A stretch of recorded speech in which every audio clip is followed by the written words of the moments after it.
So you shared this incredible piece with us from zero to fluent, my honest English journey. Really appreciate you sending that in. We're going to dive deep into that today. Yeah, it's fantastic. We've got your detailed account right here, and it just gives such an honest look at what learning a language is really like. Mm-hmm. So, our mission for this deep dive Mm-hmm. is basically to pull out the key moments, the insights from your experience, the struggles, the breakthroughs, the mindset shifts. Right. So anyone else learning a language, particularly English, can kind of get a shortcut, understand the process through what you went through. Exactly. And you laid it out so clearly. We'll go through the beginning, then into, well, the tough stuff, struggles, embarrassment, and self-doubt. Yeah, that bit's important. Then discovering what works for me, which is key. Consistency over perfection, breakthroughs and little wins, staying motivated, and finally, your conclusion and advice. It's a great roadmap. It really is. So let's kick off at the start, the beginning.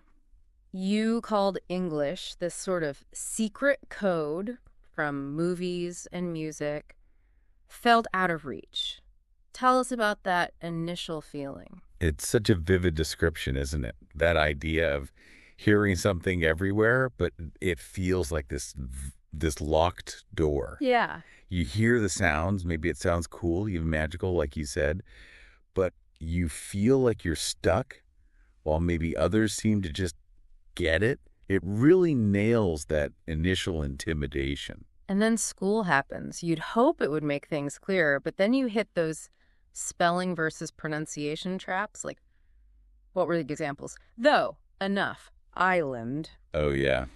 Those classic English quirks. It almost feels like a trick question, doesn't it? Yeah. How did dealing with that kind of inconsistency early on affect your confidence, your approach? Well, it points to how unpredictable language can feel sometimes. And it's interesting because those early struggles, like you mentioned, can push learners towards just memorizing. Right for the test. Exactly. Memorizing for the test instead of, actually trying to connect or speak. It's a common defense mechanism, maybe, but it creates that gap between knowing about English and actually using it. But then you had this spark, a simple movie line, you said. Not some big academic thing, just a line that made speaking feel possible. Yeah. What was it about that moment? I think the power there is the connection. It wasn't a grammar rule from a book. It was real. Language being used in a way that, meant something emotionally. That line probably made English feel personal, less like a school subject and more like, a tool, something you could use. It plants that seed that maybe, just maybe, you can do this. And from that spark, you dove into all the resources, apps, tutorials, podcasts, social media, the whole thing. Sounds exciting, but you also said overwhelming. Definitely overwhelming. There's just so much stuff out there now. How did you start to sift through all that? Yeah. To figure out what was actually helping you? Yeah, that flood of information is, it's a modern problem, isn't it? But what's key in your story is you didn't just freeze, you experimented. Right. You tried things out, but also you realized you couldn't just keep jumping around. You had to actually, stick with something for a bit to see if it worked. And then came a really big moment, it sounds like. Accepting that being a beginner, making mistakes, that it's not just okay, it's necessary. Yes. That shift. Yeah, it's almost yeah. backwards, right? Letting go of trying to be perfect is what actually helps you improve. How did that click for you? What changed when you started thinking that way? It's freeing. That fear of messing up holds so many people back. Right. Once you accept mistakes are just part of it, feedback even, you feel okay trying things. You start engaging, speaking more, writing more, even if it's messy. And that active use, like you found, is where the real learning happens. Communication over perfection, especially at the start. So after that mental shift, you built habits, daily stuff.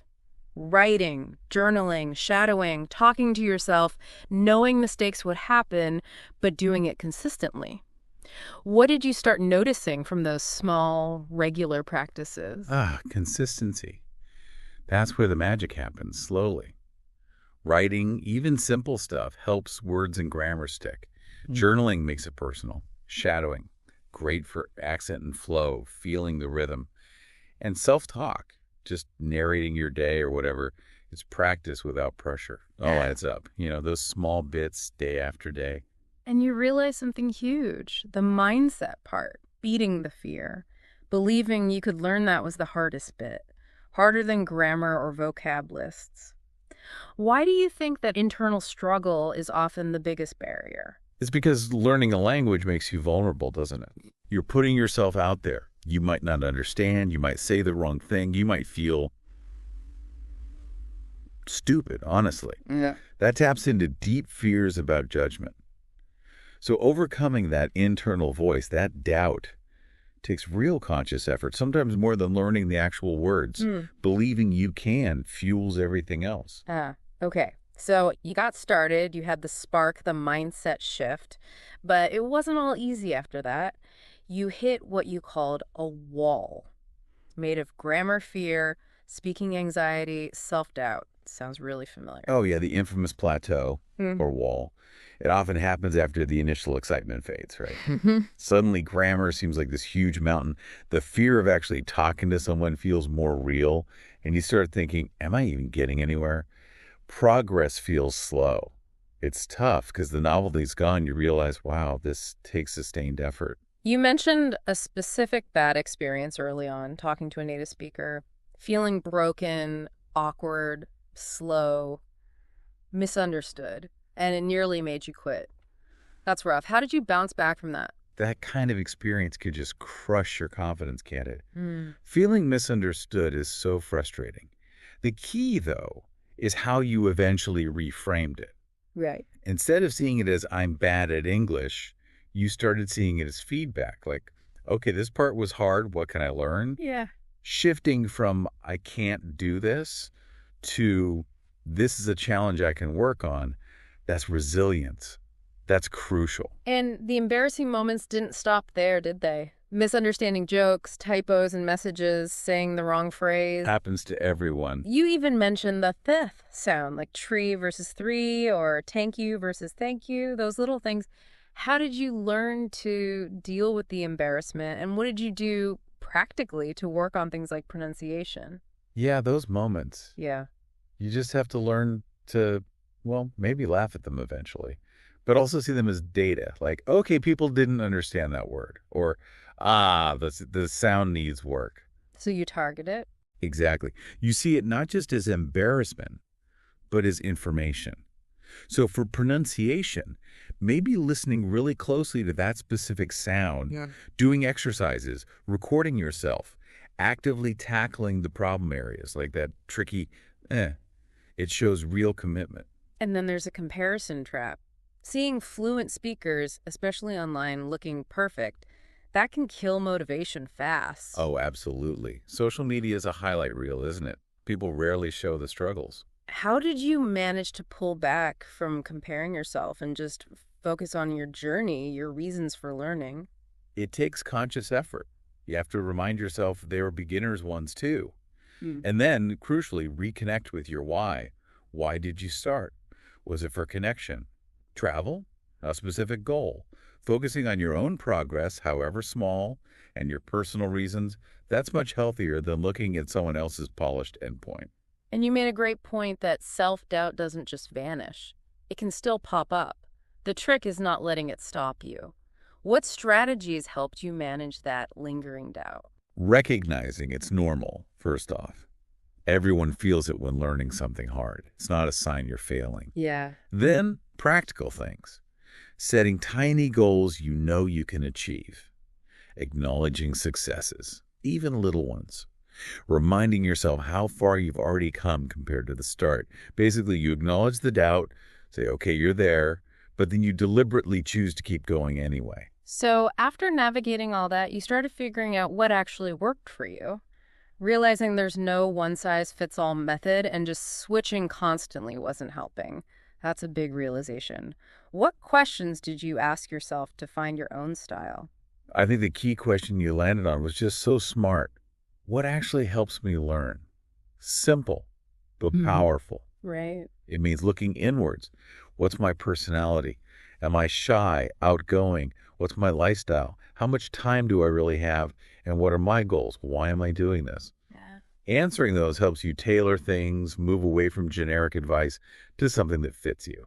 You mentioned listening, but focusing more on the rhythm, the tone, the feel, not stressing about understanding every word. That sounds more relaxed. Yeah, it's like absorbing the music of the language. You start picking up the natural flow, the intonation, even subconsciously. Yeah. It builds this foundation for understanding and speaking more naturally later, even if you're not catching every single detail right now.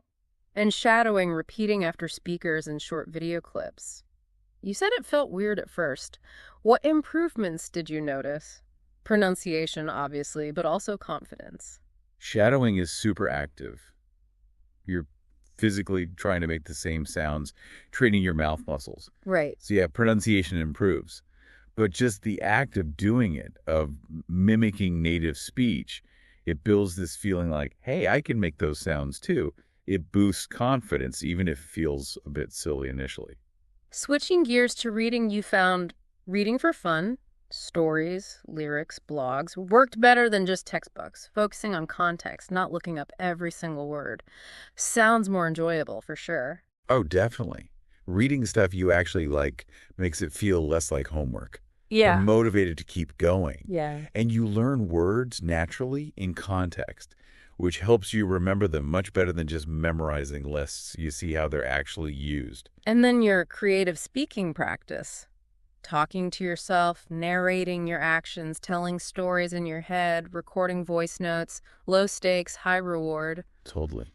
It's a safe space, no judgment. Talking to yourself helps you practice thinking in English, finding the words you need. Recording yourself is amazing feedback. You hear your own pronunciation, your fluency, where you hesitate. You can track your progress that way too. You also talked about relaxing about grammar, seeing it as a map, helpful, but you don't need to know every street name to start your journey, allowing mistakes. How did you find that sweet spot between knowing enough grammar and just speaking? That map analogy is great, isn't it? Yeah. You need the basics to know roughly where you're going, but you don't need a PhD in cartography to drive across town. Huh? By focusing on actually communicating and accepting that mistakes will happen, you avoid that perfectionism paralysis. You keep the momentum going in your speaking, which is so important. Setting small personal goals instead of just become fluent also seemed really key for you, like specific, achievable things. Can you give some examples? Yeah, instead of be fluent by next year, maybe it's learn 5 new food words this week, or watch one 5-minute YouTube video in English without subtitles today, or try to explain my hobby to myself in English for 2 minutes. Okay. These little targets feel doable. You tick them off, feel good, and that builds motivation. Lots of small wins add up to big progress eventually. And finally, weaving English into daily life. Changing your phone language, following English accounts, joining online groups, making it ambient. What effect did that constant low-level exposure have? It makes English feel normal, Mm. less foreign. It's just there in the background. You're constantly reinforcing things without actively studying. It helps vocabulary stick. You get used to seeing sentence structures. You absorb cultural bits. It just becomes part of your world. Okay, so you found your methods. Then you hit on probably the biggest theme, consistency over perfection. You said consistency is more important than talent even. That's encouraging. But you also mentioned that cycle. Big effort, then burnout. Why is that less effective? It's like cramming for an exam versus studying steadily, isn't it? Your brain just learns better with regular input, forming patterns over time. Those intense bursts, they can lead to overload. You might learn a lot quickly, but it doesn't stick as well. And you just burn out, stop completely for a while, and feel like you're starting over. Steady, regular practice is much more sustainable. It builds those pathways in your brain more strongly. So you shifted to doing a little bit every day, even just 5 minutes. You said the brain likes patterns, not pressure. How did you actually build those mini routines? What made them stick? Linking it to things you already do is often the key. Like listen to a podcast while you make coffee. Read one news headline in English while waiting for the bus. Ah, habit stacking. Yeah. Exactly. Make it part of the existing routine so it's not this extra thing you have to force yourself to do. And tracking helps even just a tick on a calendar. It shows you're keeping the promise to yourself. And that idea that chasing perfection actually stops you from being consistent, that fear, how did you really internalize giving yourself permission to mess up, to just show up instead of being flawless? It comes back to that mindset shift again. Truly believing mistakes are okay, they're actually good for learning. Right. When you let go of, I have to say this perfectly, you free yourself up to just practice. Focus on the doing, not the perfect doing. That takes the pressure off, makes it easier to just do something every day, which is the whole point of consistency. You talked about quiet progress, those small improvements you might not even notice day to day. That's a hopeful idea for people feeling stuck. What did that look like for you? Maybe suddenly understanding a line in a song you didn't before, or finding the right word a bit quicker in conversation, or just feeling slightly less anxious when you have to speak. They're not big fireworks moments, they're subtle, but they are happening. Recognizing them, even in hindsight, shows you the consistency is working, even if it feels slow sometimes. And the advice to start small, build up, do something, even on tired days. So practical. It fights that all or nothing thinking. Exactly. 5 minutes is better than 0 minutes. Yes. It keeps the habit alive, stops those long breaks where you lose momentum and feel bad about it. Make it sustainable for your life, even the busy days. So after all that consistent work, you started having those breakthrough moments and little wins. The first big one you mentioned, thinking in English naturally without translating. Wow, what did that feel like? It's weirdly normal when it happens, Yeah. but also amazing. It means the language is really sinking in, becoming part of how you process things. Yeah. Your brain isn't just swapping words anymore, it's operating in English. Yeah. It probably creeps up on you thanks to all that consistent exposure and practice. And you stressed that breakthroughs are often small, feel ordinary, but are huge internally. We need to spot those little wins. What are some other examples people might miss but should definitely count? Oh, loads. Understanding a joke, like really getting the humor. Ordering coffee without rehearsing it 50 times in your head. Right? Following a group conversation better than before. Helping a tourist with directions. Even just feeling a tiny bit less panic when someone asks you a question unexpectedly. They all count. They're all signs you're moving forward. You also realized true success isn't just certificates, it's using English to live life. That shifts the focus, doesn't it? From grades to actual connection. Massively. It connects learning to real life. When you see English as a tool to make friends, watch movies you love without subtitles, travel freely, read books you're curious about, it becomes way more meaningful than just passing a test. That intrinsic motivation is powerful. More little wins you mentioned. Understanding sarcasm, that's a big one. Laughing at comments, being understood when asking for help, believing someone when they compliment your English. Yes. These all show growing comfort and confidence.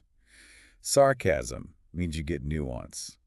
Believing compliments means your self-perception is catching up with your actual ability. They're signs the language is becoming truly yours. And writing down those little wins, such a smart practical tip. A way to fight discouragement by having proof of progress. Exactly. On bad days, when you feel stuck, looking back at that list, wow, I actually did that.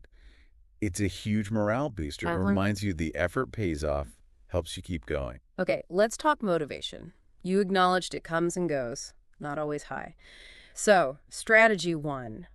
Connecting English to your personal life, like learning lyrics to your favorite songs, your aw songs as you put it. Yeah. Why does that help so much? because it makes it fun. Mm-mm. It stops feeling like study and starts feeling like, well, enjoying your hobby through English. Yeah. You're learning because you want to understand that song or that movie or that topic you love. It taps into genuine interest, not just Yeah. obligation. That's much more sustainable. Strategy 2. Finding relatable role models. Not perfect speakers, but other learners. How does seeing their journey help? It makes fluency feel achievable, not like some impossible dream only gifted people reach. You see someone who struggled like you, who made mistakes like you, and they got there. It gives you hope, makes you feel less alone. Strategy 3. Clear emotional goals. Not just learn English, but why? Connect with people, read certain books, travel without fear. How does that emotion pull you through? That why is your anchor. When things get tough, when motivation dips, remembering why you started, that deep, personal reason gives you the strength to push through. It makes the effort feel worthwhile. Strategy 4. Celebrating the small wins again. Verbal pats on the back, acknowledging understanding, reinforcing the positive. Absolutely vital. It's like building momentum. Each little celebration adds fuel, makes you want to keep going, proves to yourself you are capable. It creates a positive feedback loop. Strategy 5. Creating an inspiring environment. Phone language, English content, online communities. Immersing yourself. Yeah, surrounding yourself makes it constant. You learn passively. It feels more normal, less like a chore. And communities offer support, practice, shared experience. It all helps keep you engaged. Strategy 6. Teaching what you've learned. Explaining things to others. How does that boost motivation and understanding? Teaching forces you to really understand something deeply, to organize it clearly. Right. When you can explain it, you know you've grasped it. Plus, helping someone else feels good. It reinforces your own knowledge and gives you a sense of accomplishment. And strategy 7. Self-compassion. Being kind to yourself, patient with setbacks. Why is that so important? Because you will have bad days. You will hit plateaus. Beating yourself up makes it worse. Makes you want to quit. Treating yourself with the same kindness you'd give a friend. That helps you bounce back, stay positive, and keep trying. It's essential for the long haul. So, wrapping up your account, you framed it as this ongoing journey with seasons, reflecting on going from zero to actually expressing yourself, and stressing it was persistence, not magic. Then you give some direct advice. Let's revisit those key points for everyone listening. First, be patient. Why is that number 1? Because language learning takes time. Simple as that. There are no real overnight successes. Impatience leads to frustration, quitting. You have to accept it's a marathon, not a sprint, and trust the process. Second, make English part of daily life. We talked about immersion, habit stacking, the core message. Don't keep English in a separate study box. Weave it into everything you do. Listen, read, watch. Think in English as much as possible naturally throughout your day. Make it unavoidable in a good way. Third, speak even when uncomfortable. That fear is real. Why push through it? Because speaking is the skill you're trying to build. Mm-hmm. You can't get better at swimming by just reading about it. You have to get in the water. Yeah. Facing the discomfort, making the mistakes, that's how you improve fluency and confidence. It's where theory becomes practice. Fourth, don't fear mistakes. Reframing them as learning tools. Key takeaway. Mistakes are not failures. They're essential feedback. Every error tells you something you need to work on. Embrace them. Learn from them. Don't let the fear of making them stop you from trying. Fifth, celebrate small wins. Why is acknowledging those little steps so crucial? It keeps you going. It builds momentum, boosts morale. Recognizing progress, however small, reminds you that your effort is making a difference. It makes the big goal feel less overwhelming. Sixth, find what works for you. The personalized approach. What should people remember here? You are unique. Your learning style, your interests, your schedule. Don't just blindly follow one method because someone else recommended it. Experiment, pay attention to what you enjoy and what actually helps you learn effectively. Tailor your journey. Seventh, Surround yourself with English, creating that immersive environment. Practical tips. Change device languages. Follow English speakers channels online. Listen to English music podcasts during commutes or chores. Watch shows in English. Subtitles are fine. Read articles, blogs, books. Make English visible and audible in your life. And finally, number 8, never give up. Reminding us progress happens even when unseen. It's about sticking with it. Exactly. Trust the process. There will be ups and downs, fast progress and slow progress. But consistency wins. Keep showing up, keep practicing, keep engaging. You're learning, even on the days it doesn't feel like it. Perseverance is key. And you ended with that powerful note. You are enough. Breakthroughs will happen. Learning a language transforms you. It's more than just a skill. Absolutely. It's personal growth. It opens up new worlds, new connections, new ways of thinking. Believing in yourself, knowing you're capable, even when it's hard, that's fundamental to the whole journey. So, summarizing these incredible takeaways from your journey. Mindset is everything. Mistakes are your friends. Find your path. Consistency beats perfection. Celebrate every tiny victory and keep your why close to stay motivated. That really captures it. Your experience is just so valuable and honestly relatable for our listener. Someone looking to learn efficiently, wanting those aha moments, but without getting bogged down. Right. So, thinking about everything you shared, here's a question for our listener to mull over. Reflecting on this journey, what's one small, consistent step you could realistically add to your routine starting today that fits your style and goals? And maybe also ask, what little wins have you already had that you might have dismissed? Think back. What moments of understanding or slightly increased confidence have you experienced? Recognize those. They're proof you're on the right track. Great points. If this deep dive resonated and gave you some useful ideas for your own English learning, maybe share it with someone else who's on that journey too. Until next time, keep learning, keep growing, and remember every single step forward counts.